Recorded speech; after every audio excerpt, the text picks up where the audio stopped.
Hello বন্ধুরা, আমি এখন চলে এসেছি একটি সম্পূর্ণ নতুন ভিডিওতে। এই ভিডিওতে আমি দেখাবো আপনারা কীভাবে ইন্ডিয়ান পোস্ট অফিসের পেমেন্ট ব্যাঙ্কে লগ ইন করবেন। অর্থাৎ ইন্ডিয়ান পোস্ট অফিসে যাদের সেভিংস অ্যাকাউন্ট আছে, যেই সমস্ত ব্রাঞ্চে সেভিংস অ্যাকাউন্ট আছে, সেই সমস্ত ব্রাঞ্চে যদি আপনাদের কম্পিউটার দ্বারা পরিচালিত হয়, তাহলে আপনারা অবশ্যই ইন্টারনেট ব্যাঙ্কিং ইউজ করতে পারবেন। এবং ইন্টারনেট ব্যাঙ্কিং ইউজ করার জন্য সর্বপ্রথম পোস্ট অফিসে আপনাদের একটা ফর্ম ফিল আপ করতে হবে। ওখানে আপনাদের অ্যাকাউন্ট নাম্বারটার একটা প্যান কার্ড নাম্বার ভরে দিয়ে ফর্মটা ফিল আপ করে জমা দিতে হবে এবং বলতে হবে কি আমি ইন্টারনেট পরিষেবা নেব, ইন্টারনেট ব্যাঙ্কিংয়ের পরিষেবা নেব। তো সেই ফর্মটি জাস্ট ফিল আপ করার পরেই আপনি দুদিন অপেক্ষা করবেন এবং দুদিন অপেক্ষা করার পরে আপনি মোবাইল থেকে একটা নিউ ইউজার আইডি ক্রিয়েট করতে পারবেন এবং পাসওয়ার্ড ক্রিয়েট করতে পারবেন, এবং যার মাধ্যমে আপনি ইন্টারনেট ব্যাঙ্কিংয়ে লগ ইন করতে পারবেন পোস্টাল পেমেন্ট ব্যাঙ্ক সার্ভিসে। তো তার মাধ্যমে কী হবে, আপনি একটি বিশাল সুবিধা পেয়ে যাবেন। আপনাকে পোস্ট অফিসে বাড়ি বাড়ি যেতে হবে না, আপনি যে কোনো অ্যাকাউন্ট থেকে পোস্ট অফিসের অ্যাকাউন্টে আপনি টাকা দিয়ে দিতে পারবেন। এবং পোস্ট অফিসের ওই সেভিংস অ্যাকাউন্ট থেকে যদি আপনার কোনো টাকা ওঠানোর দরকার হয়, তাহলেও পোস্ট অফিসে যেতে হবে না, আপনি সেটা নিজেই টাকা ট্রান্সফার করিয়ে নিতে পারবেন। তো চলুন, আমি এখন স্ক্রিনে নিয়ে যাচ্ছি এবং আপনাদের দেখাচ্ছি কীভাবে আপনারা ইন্ডিয়ান পোস্ট অফিস পেমেন্ট ব্যাঙ্কে লগ ইন করবেন। তার জন্য প্রথমে গুগল ক্রোমে গিয়ে লিখবেন Indian postal payment bank log in, Indian postal internet bank log in. তো দেখতে পাচ্ছেন এই যে লিঙ্কটা এসছে, এই লিঙ্কটাতে আমি টাচ করছি।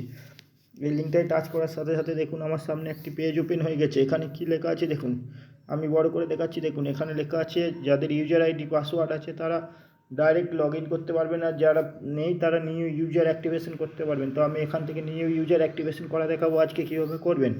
তো দেখুন নিউ ইউজার অ্যাক্টিভেশন যে ক্লিক করবার পরে আবার একটা নতুন পেজ খুলে গেছে। তো এখানে দিচ্ছে আপনার কাস্টমার আইডি এবং অ্যাকাউন্ট আইডি। আমি বলে রাখি, কাস্টমার আইডি মানে পোস্টাল পেমেন্ট ব্যাঙ্কে যে সিআইএফ নাম্বারটা দিয়েছে ওই সিআইএফটা, এবং আপনার অ্যাকাউন্ট আইডি মানে আপনার যে অ্যাকাউন্ট নাম্বারটা আছে। তো আমি এখন অ্যাকাউন্ট নাম্বার এবং আমার কাস্টমার আইডির জায়গায় সিআইএফ নাম্বার এবং অ্যাকাউন্ট নাম্বার দিয়ে দেওয়ার পর নেক্সট করার পর একটা ওটিপি আসবে, সেই ওটিপিটা দিতে হবে। ওটিপি দিয়ে আমাকে পাসওয়ার্ড সেট করতে হবে। তো আমি এখন এখানে আমার ওটিপি দিয়ে দিচ্ছি।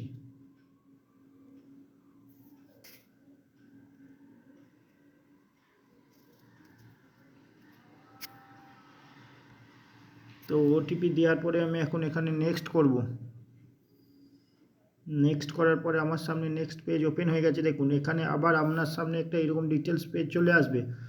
তো এই পেজে কি কি লেখা আছে দেখুন। এই পেজে আপনাকে আপনার অ্যাকাউন্ট নাম্বারের জন্য আপনাকে কিভাবে পাসওয়ার্ড সেট করতে হবে সেটাই দেওয়া আছে। তো আপনারা এখানে এই রুলস মেনে পাসওয়ার্ড সেট করবেন। অবশ্যই পাসওয়ার্ডটা আপনি কিভাবে সেট করবেন দেখুন।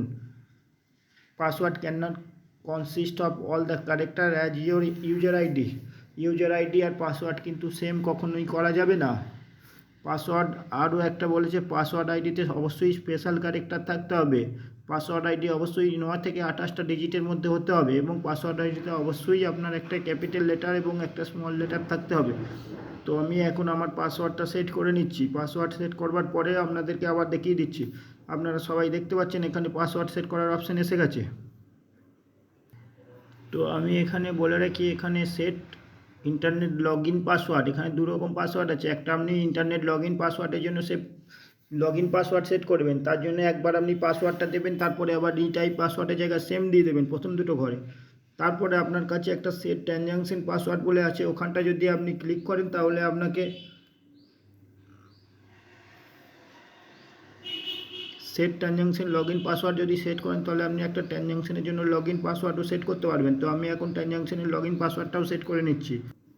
তো আপনারা দেখতে পাচ্ছেন আমি দুটো পাসওয়ার্ডই সেট করে নিয়েছি। তো পাসওয়ার্ড সেট করে নেওয়ার পরে আমি এখন চলে আসব কন্টিনিউতে আসার পরে আমাকে কি দেখাচ্ছে দেখে নিন। কন্টিনিউতে আসার পরে আমাকে কি দেখাচ্ছে, তো এখন দেখতে পাচ্ছেন আমি পাসওয়ার্ড সেট করে নেওয়ার পরে আমাকে কি দেখাচ্ছে দেখুন। আমাকে দেখাচ্ছে পাসওয়ার্ড চেঞ্জ সাকসেসফুলি। তো এরপরে আমাকে কি দেখাচ্ছে, security tips, please close this window, this will ensure that any information that is cached or store your browser. আচ্ছা, ক্যাশে এবং যদি আমার ব্রাউজারে কিছু স্টোর হয়ে থাকে সেটা আমাকে ডিলিট করে দিতে বলছে এটাই। তো এই ছিল ভিডিও। তো এখানে দুটো টিপস আমি দিয়ে রাখি। টিপস হচ্ছে পাসওয়ার্ডটা অবশ্যই আপনাকে 9 ডিজিটের থেকে বেশি দিতে হবে, ওখানে যেন একটা স্পেশাল ক্যারেক্টার থেকে, একটা স্মল লেটার থেকে, একটা ক্যাপিটাল লেটার থাকে। আর অবশ্যই ট্রানজ্যাকশন পাসওয়ার্ড আর আপনার লগ ইন পাসওয়ার্ড দুটো আলাদা আলাদা হতে হবে। তো ভিডিওটা যদি ভালো লেগে থাকে তাহলে চ্যানেলটিকে সাবস্ক্রাইব করে রাখবেন আরও এই ধরনের ভিডিও পেতে।